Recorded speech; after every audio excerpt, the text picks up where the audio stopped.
Today's reading begins in Numbers, chapter 11, starting in verse 24. Moses went out and told the people the Lord's words, and he gathered 70 men of the elders of the people and set them around the tent. The Lord came down in the cloud and spoke to him, and took of the Spirit that was on him, and put it on the 70 elders. When the Spirit rested on them, they prophesied, but they did so no more. But 2 men remained in the camp. The name of one was Eldad, and the name of the other Medad, and the Spirit rested on them. They were of those who were written, but had not gone out to the tent, and they prophesied in the camp. A young man ran and told Moses, and said, Eldad and Medad are prophesying in the camp. Joshua the son of Nun, the servant of Moses, one of his chosen men, answered, My lord Moses, forbid them. Moses said to him, Are you jealous for my sake? I wish that all the Lord's people were prophets, that the Lord would put his Spirit on them.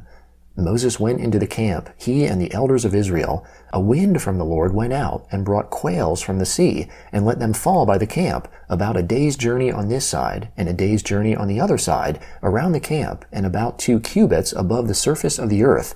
The people rose up all that day, and all of that night, and all the next day, and gathered the quails. He who gathered least gathered 10 homers, and they spread them all out for themselves around the camp. While the meat was still between their teeth, before it was chewed, the Lord's anger burned against the people, and the Lord struck the people with a very great plague.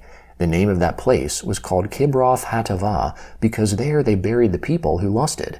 From Kibroth Hattaavah the people traveled to Hazeroth, and they stayed at Hazeroth. Miriam and Aaron spoke against Moses because of the Cushite woman whom he had married, for he had married a Cushite woman. They said, Has the Lord indeed spoken only with Moses? Hasn't he spoken also with us? And the Lord heard it. Now the man Moses was very humble, more than all the men who were on the surface of the earth. The Lord spoke suddenly to Moses, to Aaron, and to Miriam, You 3 come out to the tent of meeting.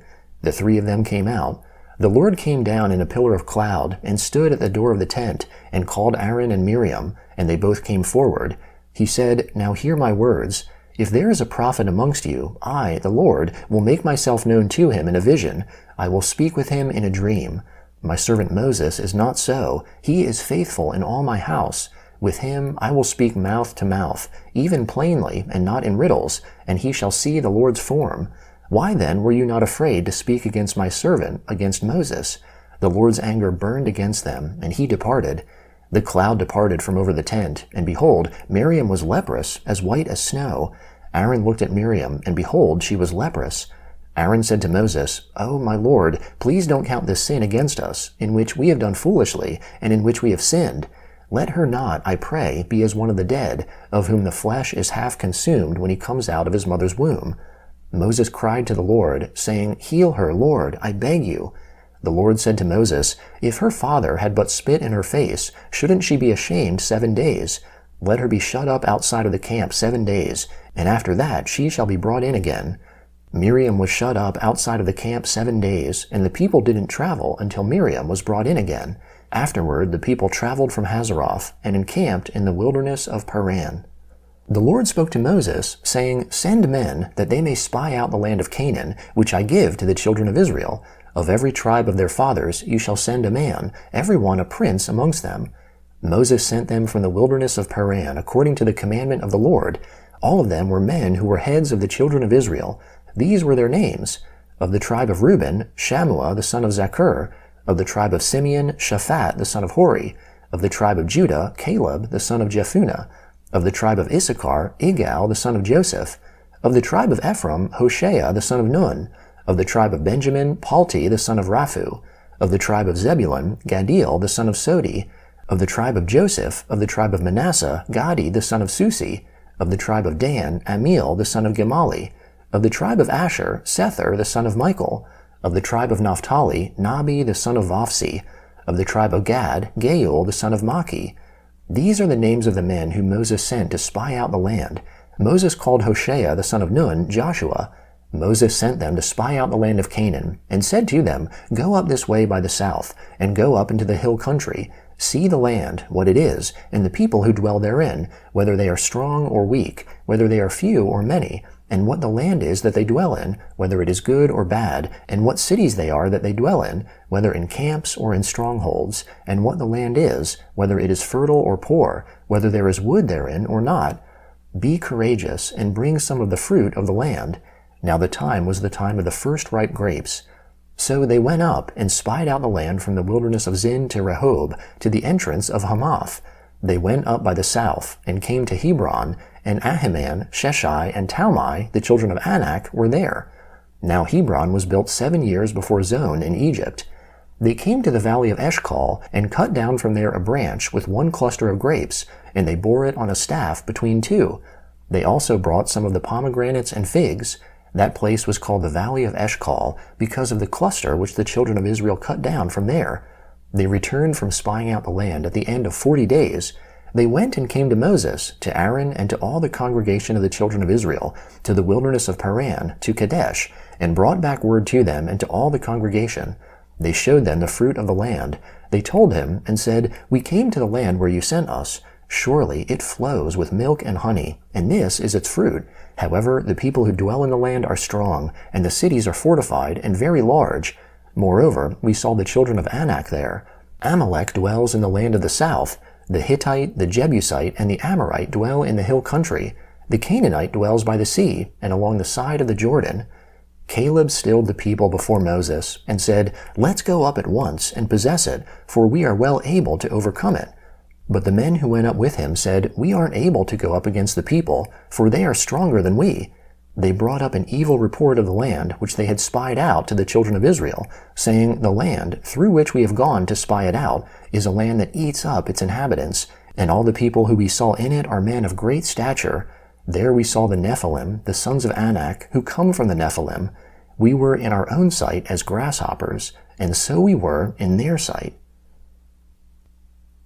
The Gospel of Mark, chapter 14, beginning in verse 22.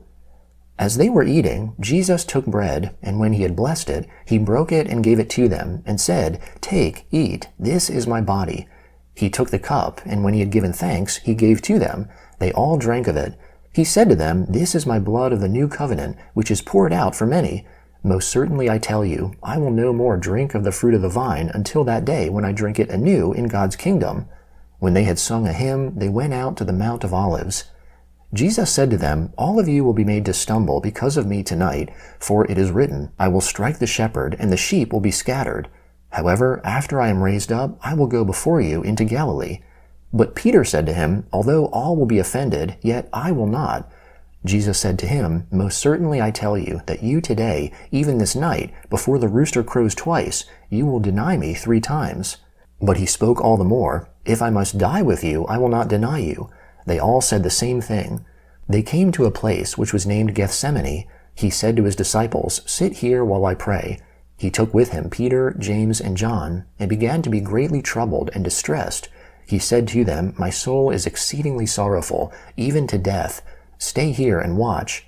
He went forward a little, and fell on the ground, and prayed that, if it were possible, the hour might pass away from him. He said, Abba, Father, all things are possible to you. Please remove this cup from me. However, not what I desire, but what you desire. He came and found them sleeping, and said to Peter, Simon, are you sleeping? Couldn't you watch 1 hour? Watch and pray, that you may not enter into temptation. The spirit indeed is willing, but the flesh is weak. Again he went away and prayed, saying the same words. Again he returned and found them sleeping, for their eyes were very heavy, and they didn't know what to answer him. He came the 3rd time, and said to them, Sleep on now, and take your rest. It is enough. The hour has come. Behold, the Son of Man is betrayed into the hands of sinners. Arise, let's get going. Behold, he who betrays me is at hand. Immediately, while he was still speaking, Judas, one of the 12, came, and with him a multitude with swords and clubs, from the chief priests, the scribes, and the elders. Now he who betrayed him had given them a sign, saying, Whomever I will kiss, that is he. Seize him, and lead him away safely. When they had come, immediately he came to him, and said, Rabbi, Rabbi, and kissed him. They laid their hands on him and seized him. But a certain one of those who stood by drew his sword and struck the servant of the high priest and cut off his ear. Jesus answered them, "Have you come out as against a robber with swords and clubs to seize me? I was daily with you in the temple teaching, and you didn't arrest me. But this is so that the scriptures might be fulfilled." They all left him and fled. A certain young man followed him, having a linen cloth thrown around himself over his naked body. The young men grabbed him, but he left the linen cloth and fled from them naked.